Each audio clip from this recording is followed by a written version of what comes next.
Okay. Assalamu alaikum. Today we will discuss our next topic.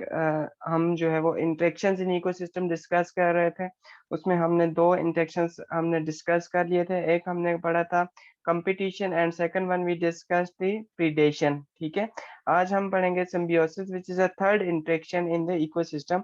Symbiosis क्या होता है? It is actually a relationship between the members of different species. It means के it is interspecific interaction.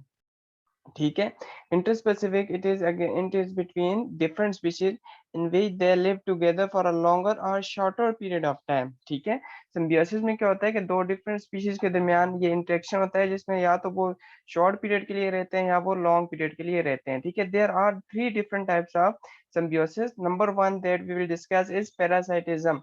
Parasitism जो है ये parasite से derive हुआ है। पैरासाइट हमारे पास क्या होता है? पैरासाइट होता है कोई भी ऐसा organism which take shelter and food from host and in return harm them। ठीक है, तो वही इंटरेक्शन जो पैरासाइट करता है दैट इज एक्चुअली पैरासाइटिज्म। ठीक है, इट क्या होता है? It is a type of symbiosis with small partner that is called as parasite। It derives and food and shelter from the body of large partner that is host and in return harms it। ठीक है, तो हमारे पास this type of symbiosis is called as parasitism। Parasitism जो है it can be temporary और it can be permanent. ठीक है, temporary होता है कि जो आपके पास पैरासाइटिज्म होता है कि वो आपके पास टेम्पररी पैरासाइटिज्म में पैरासाइट जो है वो आपके पास अपना जो लाइफ साइकिल है वो थोड़ा सा एज अ पैरासाइट के तौर पर गुजारता है। मीन जो उसका most of its life cycle वो इंडिपेंडेंट जो है वो फ्री लिविंग ऑर्गेनिज्म जो है वो फ्री लिविंग के तौर पर गुजारते हैं। थोड़े से टाइम के लिए वो आपके पास पैरासाइट जो है वो दूसरे पे डिपेंड करता है। लाइक मॉस्किटो है, मॉस्किटो देखें आपके पास है, वो थोड़े से टाइम के लिए आके आपसे ब्लड सक के ह्यूमन से चला जाता है एनिमल से, and that is temporary parasitism. That is because ये आपके लिए शॉर्ट टाइम के लिए होते हैं। इसी तरह लीचेज हैं, bed bugs and these are all the examples of temporary parasitism. Second type है that is permanent parasitism. Permanent parasitism में जो पैरासाइट है it spend its whole life cycle as a parasite. ठीक है, लेकिन फॉर एग्जांपल जैसे बहुत से वायरसेस हैं, बैक्टीरिया हैं, they are called as permanent parasite because आपके पास ये आपका पूरा का पूरा life cycle inside the host अपना गुजारते हैं। ठीक है, इसमें हमारे पास एक्टोपैरासाइट्स भी आ जाते हैं, एंडोपैरासाइट्स भी होते हैं। Ectoparasite are those which live outside the body. For example आपके पास जैसे मॉस्किटो है, लीचेस है, लाइस है, जो आपकी जैसे आपकी बॉडी होस्ट होस्ट की बॉडी से अपना जो है वो फूड ले लेते हैं। Those are called as ectoparasite। And second one जो है आपके पास endoparasites and that live inside the body of the host।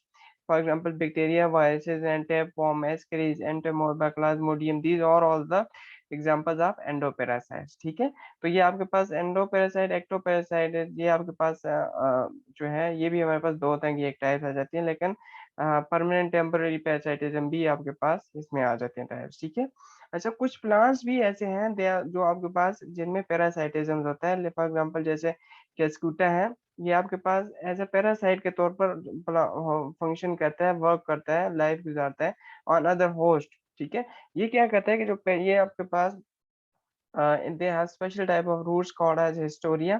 Historia क्या करते हैं कि जो अदर प्लांट्स हैं अदर उनसे अपना उनकी बॉडी में ये क्या करते हैं उनकी जो रूट्स हैं ये उनकी जो ये हिस्टोरिया रूट्स हैं वो दूसरे प्लांट्स के बॉडी से क्या करती हैं, न्यूट्रिएंट्स वगैरह को सक कर लेती हैं और खुद जो है वो उससे वो गेन करती हैं। अब इससे क्या हो रहा है, वो खुद तो न्यूट्रिएंट्स तो ले रहे हैं, वाटर भी ले रहे हैं दूसरे प्लांट से, लेकिन इन रिटर्न जो प्लांट जिससे न्यूट्रिएंट्स ले रहे हैं वो क्या हो रहा है, हार्म हो रहा है। तो दिस इज अ पैरासाइटिज्म। तो आपके पास केस्कुटा प्लांट भी एज ए पैरासाइट के तौर पर फंक्शन करता है। ठीक है, because of special roots called as haustoria. तो this is the first type of symbiosis which is parasitism. ठीक है, सेकंड टाइप आपके पास आ जाती है दैट इज म्यूचुअलिज्म। म्यूचुअलिज्म क्या होता है जिसमें आपके पास it is a type of symbiosis in which both the partners get benefited. आप देखें पैरासाइटिज्म में एक पार्टनर जो है वो बेनिफिट ले रहा है, दूसरा क्या है, हार्म हो रहा है। तो म्यूचुअलिज्म में बहुत ही पार्टनर्स जो हैं दे आर नाइदर हार्म्ड, वो एक भी उनमें से हार्म नहीं हो रहा, दोनों जो है वो क्या कर रहे हैं, बेनिफिट ले रहे हैं। ठीक है, फॉर एग्जांपल जैसे एक एग्जांपल मैं आप दूं, टर्मिट्स। टर्मिट्स बेसिक जो दीमक होती है, इट ईट वुड्स, लेकिन वो आपके पास उसमें they are not able to digest it. ठीक है, वो ईट वुड तो ईट करती है लेकिन वो उसको डाइजेस्ट नहीं कर सकती। अब डाइजेस्ट कैसे करती हैं कि उनके इंटेस्टाइन में एक प्रोटोजोआन प्रेजेंट होता है। वो प्रोटोजोआन जो है it secrete cellulose enzyme which helps in the digestion of the wood. Cellulose को जो है वो डाइजेस्ट करने में हेल्प करता है which is present in would. तो इंटेस्टाइन जो है वो टर्मिट्स की उसमें प्रोटोजोआन प्रेजेंट होता है। प्रोटोजोआन जो है वो टर्मिट्स के लिए सेलुलोज रिलीज करता है, सेलुलेज रिलीज करता है, तो वो वुड को डाइजेस्ट कर लेते हैं। ठीक है, अब टर्मिट्स को तो फायदा हो गया। इन रिटर्न क्या होता है, जो टर्मिट्स है it provide food and shelter to the protozoan that is living in its intestine. ठीक है, तो अब देखें टर्मिट्स जो है उसकी वुड डाइजेस्ट होगी, प्रोटोजोआन को फूड एंड शेल्टर मिल गया, तो both the partners are benefited and neither is harmed. So this type of symbiosis is called as mutualism. ठीक है, इसी तरह आपके पास एक और एग्जांपल है, जैसे नाइट्रोजन फिक्सर बैक्टीरिया है rhizobium. It lives in the roots of the leguminous plants like pea plant है, ग्राम प्लांट्स है। ठीक है, उनके रूट्स में ये रेयर होता है। अब बैक्टीरिया क्या करता है, it obtain food and shelter from plants, उससे तो फूड एंड शेल्टर जो है वो करता है।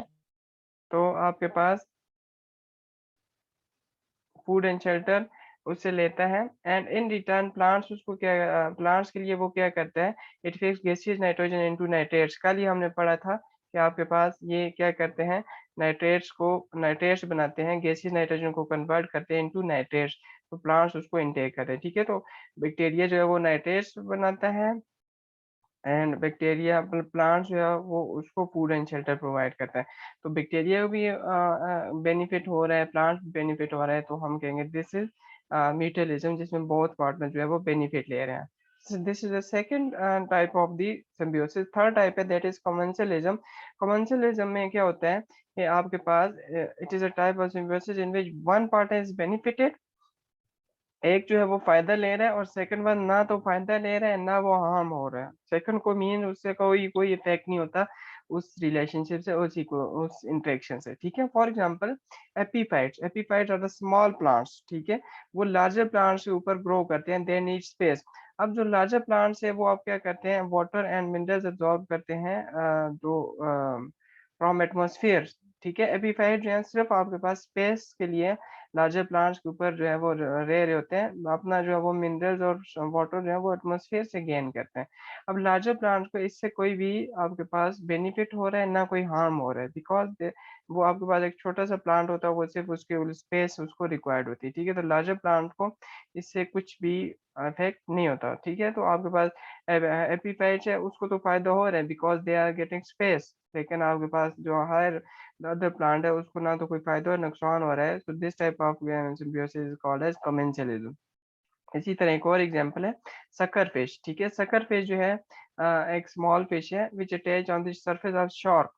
ठीक है, वो आप क्या होता है कि सकर फिश बेसिकली शार्क के ऊपर अटैच हो जाती है। अटैच होने से क्या होता है कि शार्क जो है वो आपके पास मूव करती है from one place to another. ठीक है, तो सकर फिश बेसिकली उसकी सरफेस पे अटैच हो जाती है, तो सकर फिश इजीली एक जगह से दूसरी जगह मूव कर जाती है, और फिर जहाँ पे उसको फीड आ जाता है तो वहां पे वो क्या हो जाती है, डीटैच हो जाती है। तो सकर फिश इजी ट्रांसपोर्ट के थ्रू सकर के शॉर के साथ मूव कर लेती है, तो sucker fish is getting benefit. ठीक है, लेकिन आपके पास जो फिर शार्क है इस पे कोई इफेक्ट नहीं होता सकर फिश अटैच होने से। ठीक है, तो एक बेनिफिट हो रहा है, एक दूसरे को कोई इफेक्ट नहीं हो रहा। So this type of symbiosis is called as commensalism. ठीक है, तो ये आपके पास तीन टाइप्स आ जाती हैं आपके पास सिम्बियोसिस की। नंबर वन आपके पास आ जाता है parasitism, second one mutualism, and third one is commensalism. ठीक है, तो these are the three interactions in ecosystem जो हमने कल पढ़े। Number one competition, second predation, and third one we discuss today that is symbiosis. ठीक है, ओके। सो इसके बाद आपका जो नेक्स्ट टॉपिक है that is included in your ALP, वो है आपके पास कंजर्वेशन ऑफ नेचर। ठीक है, अ, कोई इतना मुश्किल नहीं है, बिल्कुल इजी से है। Conservation of nature, this is the one. Okay, so conservation basically हम इसको कहते हैं इट इज ए प्रिजर्वेशन या प्रोटेक्शन। ठीक है, प्रिजर्व करना। तो आपके पास क्या होता है, conservation nature mean it is a conservation of natural resources. आप नेचुरल रिसोर्सेज को कैसे आप क्या कर सकते हैं, उनको प्रोटेक्ट कर सकते हैं, उनको आप प्रिजर्व कर सकते हैं, ठीक है। अब देखें आपके पास आज क्या हो रहा है, आज की मॉडर्न वर्ल्ड में जो आपके पास है, हर कोई जो है वो पेट्रोल यूज़ कर रहा होता है for fuel, as a fuel के तौर पर यूज़ हो रहा है, ठीक है। और इसी तरह जैसे फूड है, वो भी आपके पास क्या हो रहा है, यूज़ हो रहा है। तो these are all obtained from the natural resources, natural resources obtain हो रहे हैं। तो अब नेचुरल रिसोर्सेज़ में 2 तरह के आपके पास रिसोर्सेज़ होते हैं। एक होता है आपके पास रिन्यूएबल नेचुरल रिसोर्सेज़, जो जो दोबारा रिन्यू हो सकते हैं। फॉर एग्ज़ाम्पल एयर है, एयर इज़िली प्रोड्यूस हो जाती है, वो दोबारा आपके पास रिप्रोड्यूस हो सकती है। लेकिन आपके जो there are some non renewable resources like minerals हैं, फॉसिल फ्यूल्स हैं। ये आपके पास एक दफ़ा खत्म हो जाएँ तो दोबारा रिन्यू नहीं हो सकते। अब रिन्यूएबल एनर्जी रिसोर्सेज़ जो है, नेचुरल रिसोर्सेज़ है, वो तो हम वो तो इज़िली प्रोड्यूस हो सकते हैं, तो वो इतना उनका प्रॉब्लम नहीं है। जो नॉन रिन्यूएबल है, वो आपके पास क्या होंगे कि वी हैव टू प्रिज़र्व दो नॉन रिन्यूएबल रिसोर्सेज़। क्यों? वो आपके पास क्या है, लिमिटेड अमाउंट में, वो दोबारा रिन्यू नहीं हो सकते, ठीक है? तो हमारी जो डेली नीड्स हैं, फॉर एग्ज़ाम्पल जैसे पेट्रोल है, पेट्रोल जो है वो आपके पास नॉन रिन्यूएबल एनर्जी रिसोर्सेज़ में आता है। तो आप इमेजिन करें पेट्रोल खत्म हो जाता है तो क्या होगा? एक तरह से आपकी पूरी लाइफ़ जो है वो स्टॉप हो जाएगी, ठीक है? तो इसलिए जो है वो वी हैव टू प्रिज़र्व, क्योंकि ये लिमिटेड है।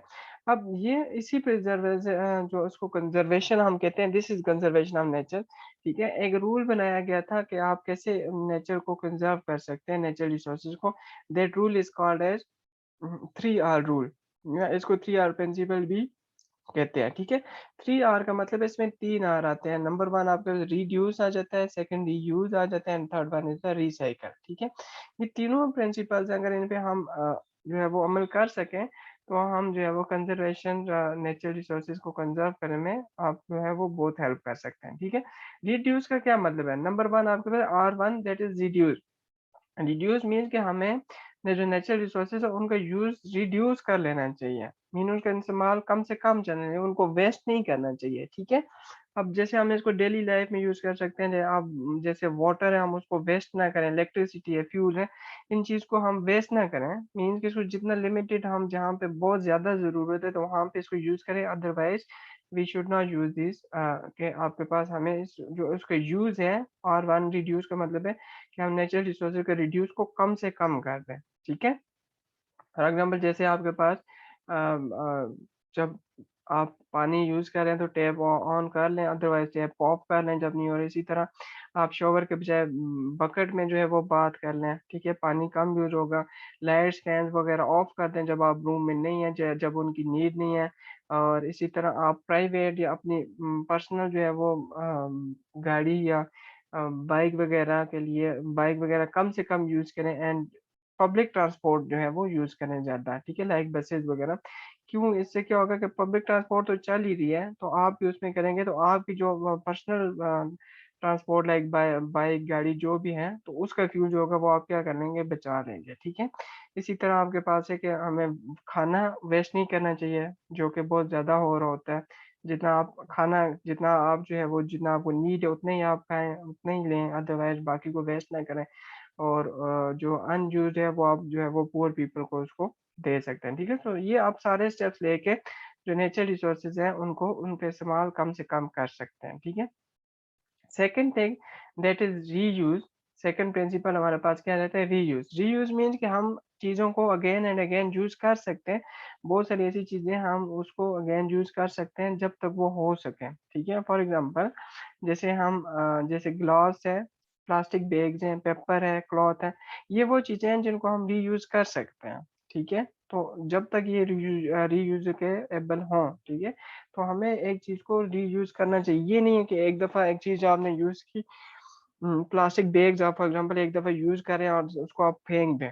अब उसको आप दोबारा यूज़ कर सकते हैं, ठीक है? तो आप रीयूज़ करेंगे तो वो आप जो है वो नई चीज़ लेने से आप वो उसको अपने आप को रिस्टेन करेंगे, तो नई चीज़ जब नहीं लेंगे तो वो क्या होगा, आप सेव कर लेंगे, ठीक है? इसी तरह आपके पास जैसे सॉलिड वेस्ट पॉल्यूशन है, ये भी आपका रीयूज़ से पॉल्यूशन भी आपकी तरफ से क्या आप एक तरफ से क्या होगी, कम होगी, ठीक है? अच्छा थर्ड जो आपके पास आ जाता है और three that is recycle. Recycle means ये बहुत सारी ऐसी चीज़ें हैं जो यूज़ होने के बाद रिसाइकिल हो सकती है, मीन उनको दोबारा हम कुछ प्रोसेस के थ्रू गुजार के उसको दोबारा हम न्यू बना सकते हैं। फॉर एग्जांपल जैसे पेपर है, प्लास्टिक, ग्लास वगैरह है, इनको रिसाइकिल हम कर सकते हैं। अब ये जब रिसाइकिल करेंगे तो हम क्या होगा कि नेचुरल रिसोर्सेज जो हमने उनके लिए यूज करने थे वो हम नहीं कर रहे हैं, ठीक है, उनको यूज नहीं कर रहे क्योंकि हम ऑलरेडी चीज को रिसाइकिल कर रहे हैं। तो दिस इज द थर्ड और थ्री जो आपके पास रिसाइकिल हम कर सकते हैं, ठीक है। फॉर एग्जाम्पल अगर हम 1 टन पेपर को रिसाइकिल करें ना तो हम क्या 17 ट्रीज को बचा सकते हैं, ठीक है। आपको पता है ना पेपर जो है वो लकड़ी से बनता है, तो 1 टन पेपर को बनाने के लिए अराउंड 70 ट्रीज जो है वो काटने पड़ते हैं। तो अगर हम रिसाइकिल करते हैं 1 टन पेपर को, तो हम इसका मतलब है 17 दरख्त को हम किस दरख्त को क्या करें, बचा रहे हैं। तो ये एक आप देखें कितनी एक अच्छी बात है। तो ये तीन आपके पास एक प्रिंसिपल है, reduce, reuse and recycle, this is 3 R principle. तो इन पे हम अमल करके नेचुरल रिसोर्स को प्रिजर्व कर सकते हैं। एक और आर भी है वो उसमें ऐड कर सकते हैं, दैट इज री फॉरेस्ट, R4, ठीक है, कि हम ट्रीज को प्लांट करें ताकि जो एनवायरनमेंट है वो हमारा कूल, क्लीन और आपके पास जो है वो शेडी हो, ग्रीन हो, ठीक है। तो ग्रीन जब एनवायरनमेंट होगा तो क्लीन एयर होगी, तो उसके भी बहुत सारे आपके पास क्या होंगे, अच्छे इफेक्ट्स होंगे। तो ये R4 भी हम इसमें क्या कर सकते हैं, ऐड कर सकते हैं।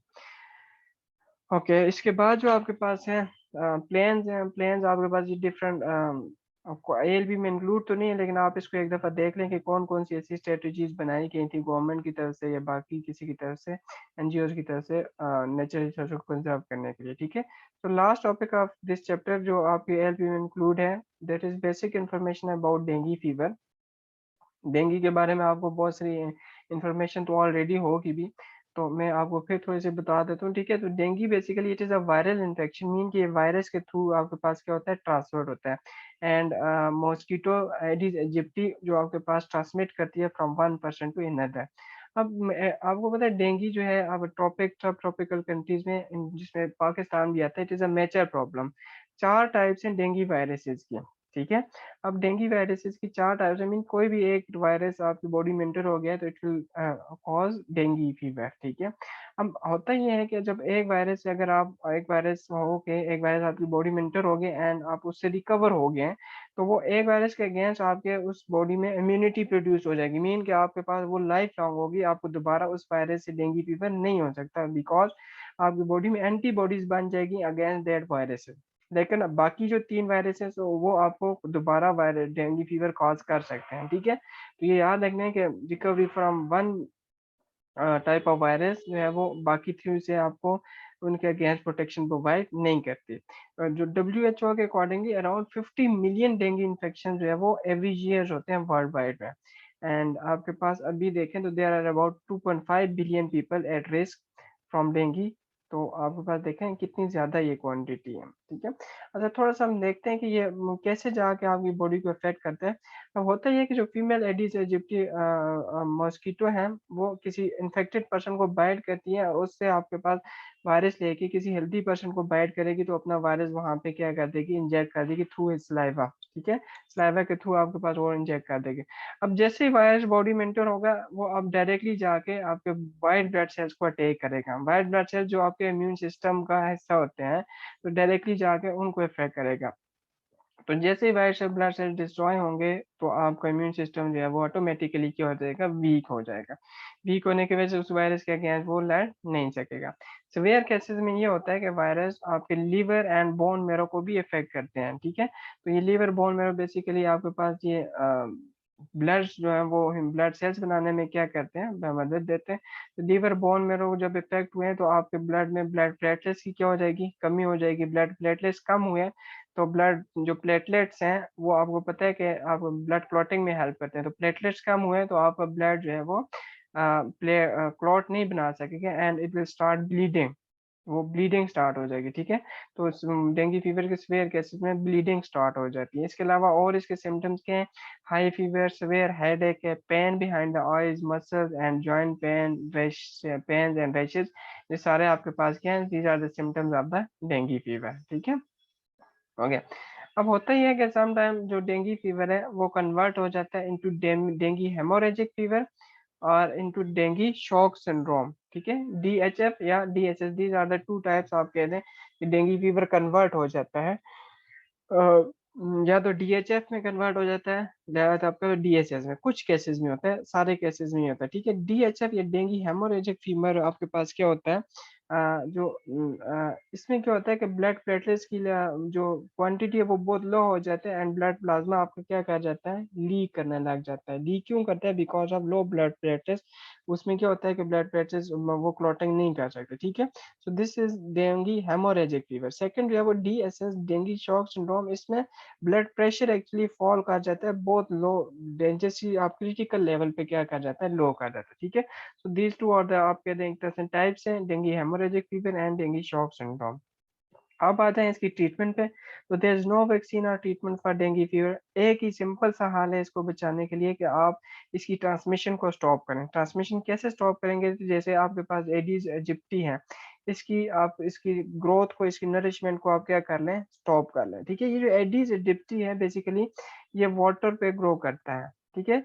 जो कोई भी स्टेगनेंट वाटर है, खड़ा पानी है, तो वहां पे ये क्या करेगा, ग्रो करेगा। तो आप क्या कर सकते हैं कि उस पानी को आप वहां से मूव कर दें, उसको हटा दें, ठीक है। तो आप उसकी ग्रोथ को रोक सकते हैं। जब एडिस इजिप्टी रुक जाएगा तो इस मीन के डेंगू जो आपके पास है वो वायरस ट्रांसमिशन उसकी रुक जाएगी और ये ऑटोमेटिकली क्या हो जाएगा, कम हो जाएगा। अब आप कैसे पानी को जो है वो आप उसको खड़ा होने से रोक सकते हैं, ठीक है। या कहीं पे ऐसी जगह है जहाँ पे पानी खड़ा है, आप उसको नहीं रिमूव कर सकते, तो फिर क्या कर सकते हैं कि आप बहुत सारी ऐसी प्रैक्टिसेस हैं, लाइक आप जैसे फिशेज हैं या क्रस्टेशियंस वगैरह हैं, जैसे क्रैब वगैरह है, उस पानी में छोड़ दें, जैसे कोई तालाब वगैरह है, तो उस पानी में छोड़ देंगे तो वो क्या करेंगे, जो एडिस एजिप्टी के जो लार्वा है उनको ईट कर लेंगे एज अ फूड के तौर पर, तो वो आपके पास उसकी ग्रोथ ऑटोमेटिकली क्या हो जाएगी, रुक जाएगी। इसी तरह आपके पास बहुत सारे इंसेक्टिसाइड्स हैं जो आपके पास that are also use to kill the mosquito, जो आपके पास वहां पे ग्रो कर रहे होते हैं, ठीक है। तो आप अगर उस पानी में इसकी ग्रोथ को रोक रहे हैं तो इसका मतलब है ऑटोमेटिकली ये ट्रांसफर, इसकी ट्रांसमिशन क्या हो जाएगी, रोक जाएगी, ठीक है। तो this is the only treatment आप कह सकते हैं, आप ट्रीटमेंट तो नहीं कह सकते, लेकिन this is the only practice जिसके थ्रू आप डेंगू को स्टॉप कर सकते हैं, ट्रांसमिशन को, ठीक है। तो this is it for today. यहाँ तक आपका ये चैप्टर कंप्लीट हो गया। अगर किसी का कोई क्वेश्चन है रिलेटेड टू द टॉपिक तो वो हैंड रेज करके भी मुझसे पूछ सकता है।